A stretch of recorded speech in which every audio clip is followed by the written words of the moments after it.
केसरी नंदन मारुति की, केसरी नंदन मारुति की। जय महावीर हनुमान, जय जय पवन पुत्र हनुमान। पवन सुत और महादेव के अंश हो, वायु की प्रचंड शक्ति और महादेव के अनन्य क्षमता के साथ जन्मे हो तुम, और इसलिए तुमने वो उड़ान भरी जो कोई नहीं भर पाया।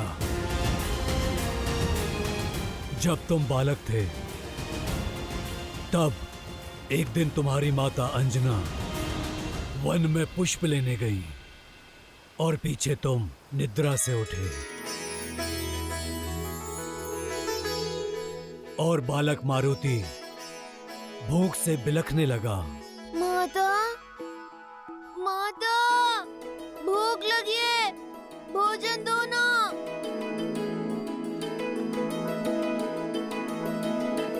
माता, माता, माता।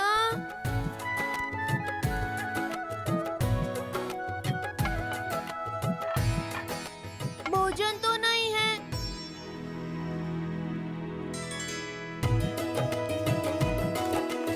देखो मारुति आ गया, आ गया।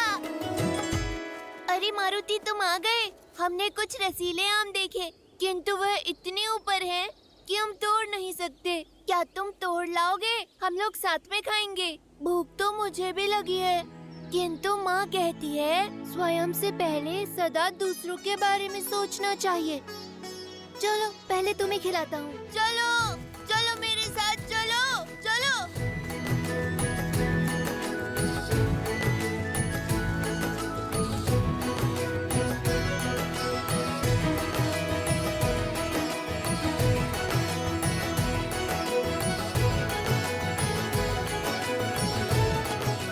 और ऊपर जाओ मारुति, और बड़े आम तोड़ो।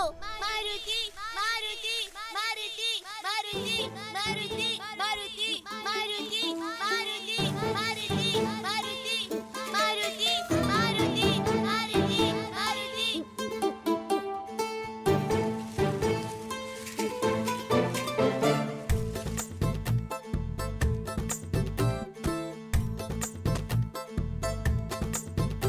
इतना पर्याप्त है? नहीं, ये हरे हैं, कच्चे।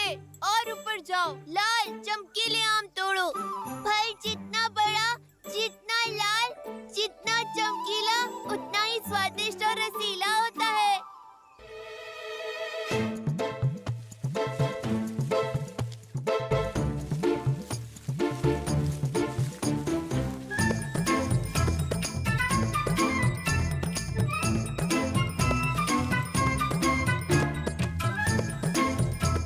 इससे भी लाल और रसीला।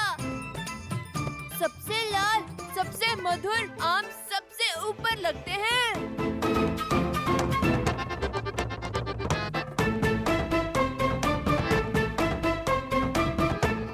जितना बड़ा, जितना लाल, जितना चमकीला, उतना ही रसीला।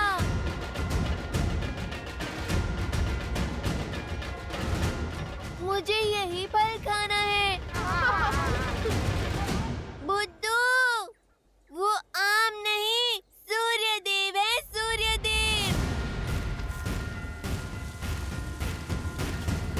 लाल देह लाली लसे, मरुधरि लाल लगून, वज्र देह दानव तलन, जय जय जय कपीसूर।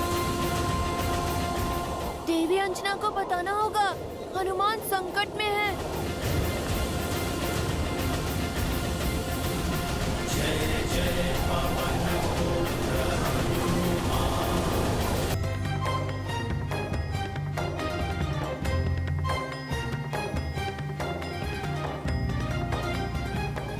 ऐसे क्या देख रहे हो आप लोग? सच में हनुमान जी, आप सूर्य को फल समझ के खाने दौड़े। बालपन में तो सभी भोले होते हैं ना। मैंने भी कर दी होगी ऐसी हट। मुझे नन्हा नन्हा आभास तो हो रहा है उस क्षण का, किंतु मुझे सब कुछ स्मरण नहीं है। आज तो बहुत अच्छे पुष्प मिल गए बाग में। इसकी तो बहुत अच्छी माला बनेगी, है ना? देवी अंजना, देवी अंजना। क्या हुआ पुत्र? मारुति। अब क्या कर दिया मेरी नटखट ने? किसको पूछ से उठाकर फेंक दिया? किसका फल छीन के खा गया? वो मारुति सूर्य को फल समझकर खाने के लिए उड़ गया।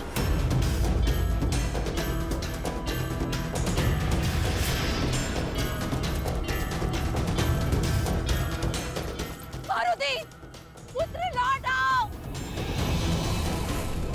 मारुति!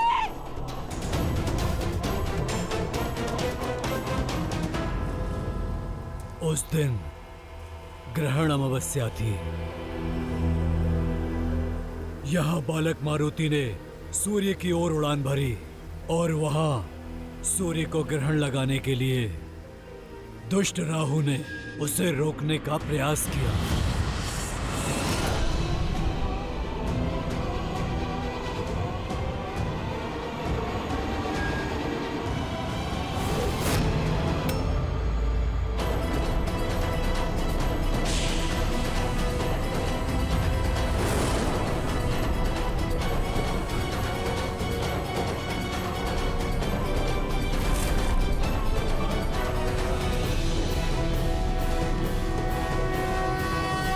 आज मैं इसे ही खाऊंगा।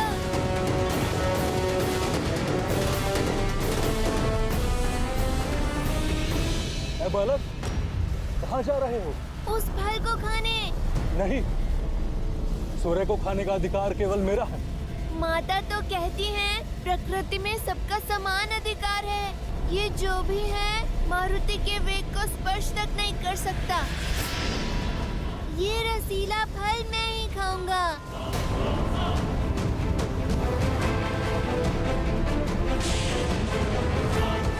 मूर्ख बालक, रुक जाओ। राहु का आदेश टालने का दुस्साहस मत करना। नियति का लेख है, आज सूर्य को निकलकर ग्रहण लगाना है मुझे। तुम्हारी हट मुझे रोक नहीं पाएगी। बंधु, मेरी भूख आपकी नियति से अधिक बलवान है। अपने भोजन के बीच में वानर किसी को नहीं आने देते।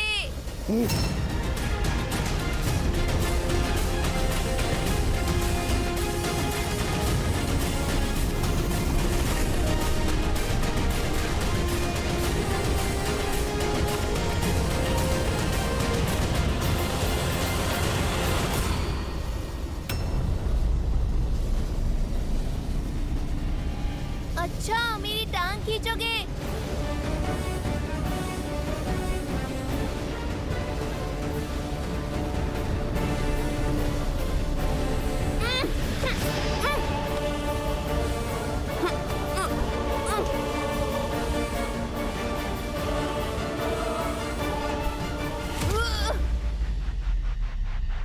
मेरा फल छीनने आया था।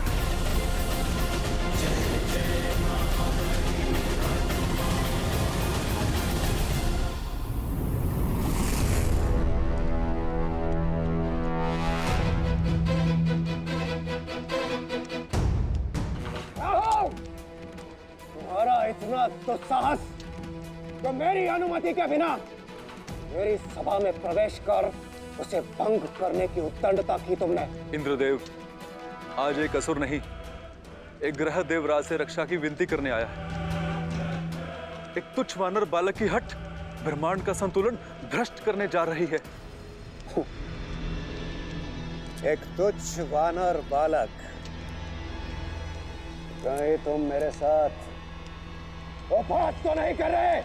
सत्य कह रहा हूं देवराज, विलक्षण बल है उसमें। सूर्य को निगलने चला है। महाबली है वो, जिसने एक प्रहार में मुझे यहां पटक दिया। शिव का अंश है, इसलिए मौन नहीं बैठ सकते देवराज। अमृत मंथन के समय सूर्य को ग्रसित करने का अधिकार केवल मुझे दिया गया। आज सृष्टि का नियम टूटा तो देवराज की गरिमा भंग होगी।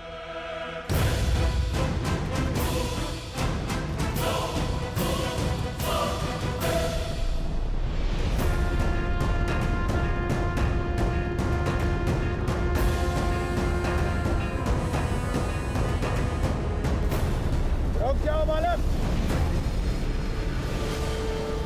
तुम्हारी ये चेष्टा सांसारिक संतुलन बिगाड़ रही है। कोई भूखा बालक फल खाएगा तो आपकी सृष्टि का संतुलन भला कैसे बिगड़ेगा? उद्दंडी बालक, तुम्हारा इतना दुस्साहस कि तुम देवताओं के राजा के साथ तर्क वितर्क कर रहे हो। आपसे पहले भी एक आया था, प्राण बचाकर भागा है। आप जाइए, मुझे अपना भोजन करने दीजिए।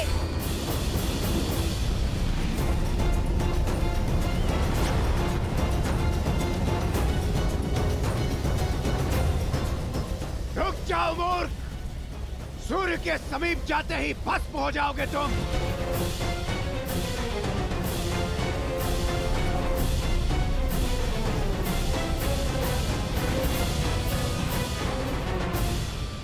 बहुत सी बाधाएं लांघकर मैं यहाँ तक पहुँचा हूँ। अब मैं पीछे नहीं हटूंगा, पर इतना बड़ा फल खाऊं कैसे?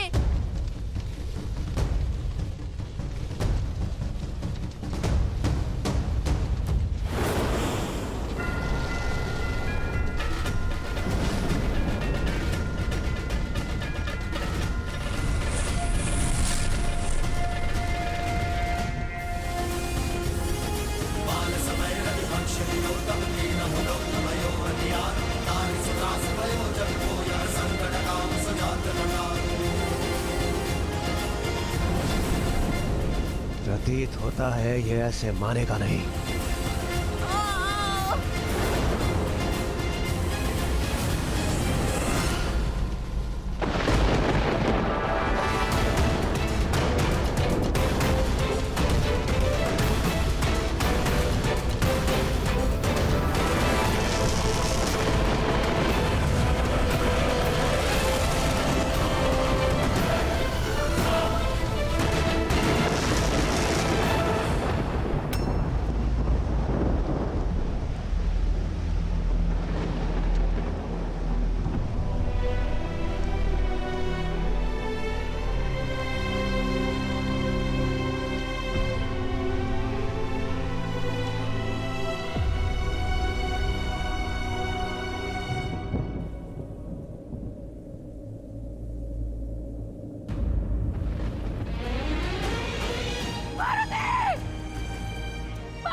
मेरा पुत्र, मेरा पुत्र, पुत्र, पार्वती, पार्वती, पुत्र, पार्वती।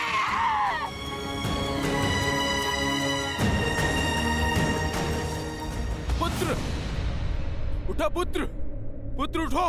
मारुति आंखें खोलो पुत्र, निद्रा से जागो पुत्र।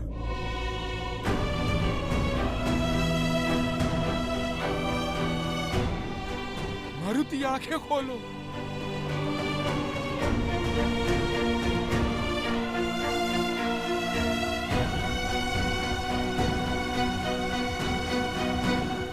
तो क्या मारुति की मृत्यु हो गई?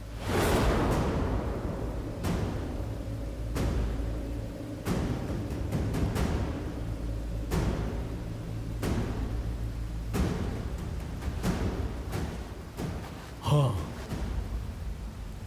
क्योंकि वज्र को तो पवन देव भी नहीं सह सकते, तो पवन पुत्र कैसे सहता? मारुति वज्र का प्रहार नहीं सह पाया और वायुदेव इस सत्य को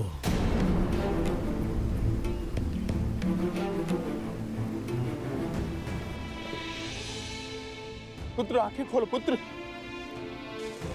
पुत्र आंखें खोलो पुत्र। ये ठीक नहीं किया इंद्रदेव। एक बालक की अबोधता के लिए उसके प्राण ले लेना, उसका अंत कर देना, ना ये न्याय संगत है और ना ही नीति है। जिस संसार में एक अबोध बालक की बाल हट का दंड मृत्यु है, वो संसार पीड़ा पाने के ही योग्य है। अपने पुत्र के अन्याय का दंड मैं अवश्य दूंगा इस सृष्टि को। पीड़ा का बाण केवल तुम नहीं सहोगे पुत्र।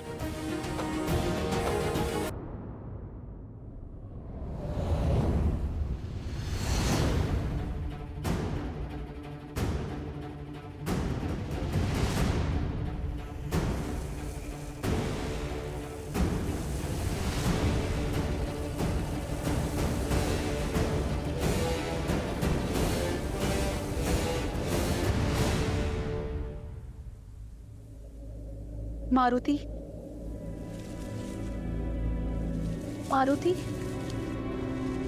मारुति, मेरा पुत्र कहाँ है? मेरा पुत्र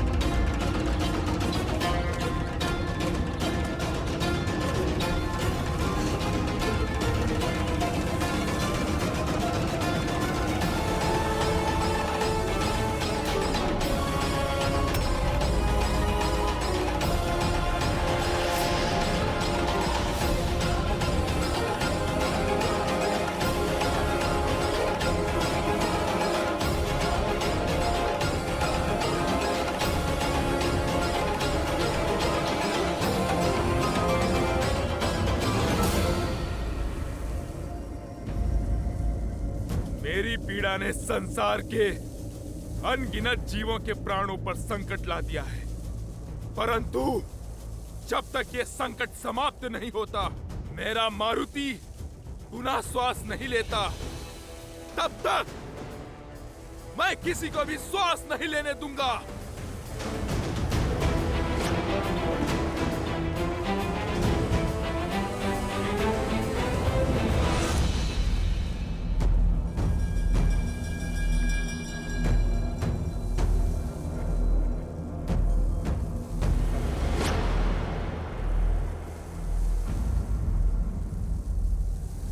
इंद्रदेव, अब आप यहाँ क्यों आए हैं?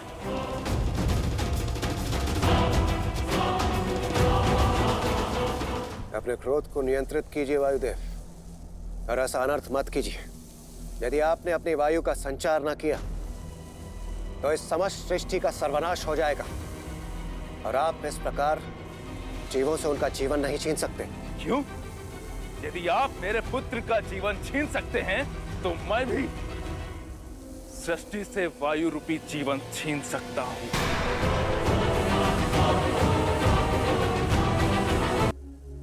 उस समय मेरे सम्मुख मारुति को रोकने के अतिरिक्त कोई और विकल्प शेष नहीं था। विकल्प तो मेरे पास भी नहीं है।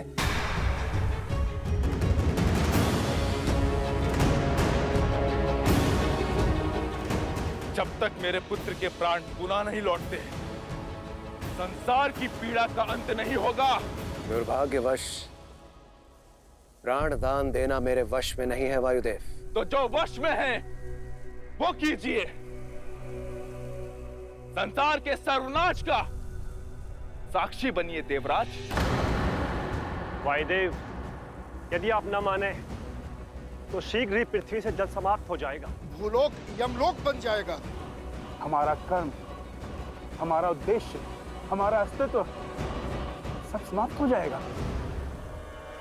अपनी क्रोधाग्नि में इस संसार को जलाकर ध्वस्त मत कीजिए वायुदेव। एक बार उन निर्दोष जीवों की पीड़ा को, उनकी पुकार को सुनने का प्रयास कीजिए। क्या उन जीवों ने सुनी थी मेरे पुत्र की करुण पुकार?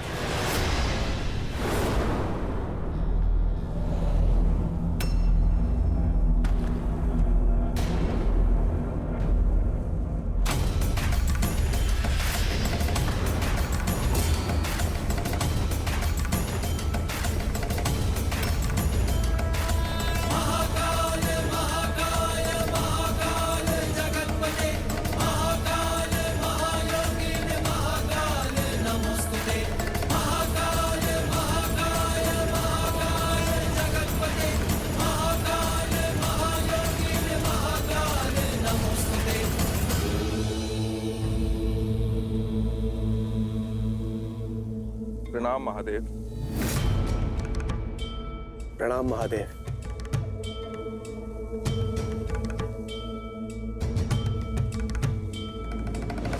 महादेव, अब आप ही वायुदेव को समझाइए। पुत्र शोक से पीड़ित एक पिता को कोई क्या समझा सकता है इंद्रदेव? और वैसे भी वायुदेव को उनका कर्तव्य स्मरण कराने से पूर्व क्या आपने स्वयं अपने धर्म को समझा? देवराज इंद्र का कर्तव्य निभाते निभाते आप स्वयं बड़े होने का धर्म भूल बैठे हैं। और क्या होता है बड़े होने का धर्म? अपने से छोटों की रक्षा करना। परंतु आपने नन्हे मारुति पर प्रहार कर अधर्म किया है देवराज इंद्र।